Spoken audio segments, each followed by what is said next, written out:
இது Thursday vlog.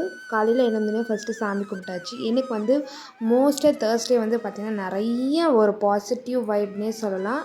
தினமுமே வந்து சாமி கும்பிடுவோம். பட் தேர்ஸ்டே வந்து சம்திங் ஸ்பெஷல் அந்த மாதிரி இருக்கும். ஸோ காலையில் பிரேக்ஃபாஸ்ட் வந்து பார்த்திங்கன்னா பூரியும் உருளைக்கிழங்கு தான். எப்போவுமே பூரி செய்யும்போது கொஞ்சமாக சீரகம் ஆட் பண்ணி பூரி செய்யும்போது ரொம்ப சூப்பராக இருக்கும். எல்லோரும் நினைப்பாங்க ஃப்ளேவர் வந்து இறங்கிடும்ன்ட்டு.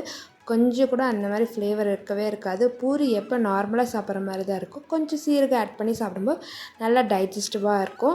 ஸோ காலையில் பிரேக்ஃபாஸ்ட் வந்து பூரி உருளைக்கிழங்கு. மதியத்துக்கு வந்து பார்த்திங்கன்னா பருப்பு சாதம் தான். 1 பாட் ரைஸ் வந்து பண்ணியிருந்தேன். அது கூட அப்பளம் தான் வந்து சேர்த்துருந்தேன். நைட் டின்னர் கோதுமை ரவை தோசை தான் வந்து பண்ணியிருந்தேன். அன்றைக்கி இட்லி பேட்டர் இல்லாதனால சரி குயிக்காக வந்து செய்யலான்னு சொல்லிட்டு கோதுமை ரவை தோசை செஞ்சேன். இதோட ரெசிபி வந்து அப்கமிங் வீடியோஸில் வந்து உங்ககிட்ட ஷேர் பண்ணுறேன்.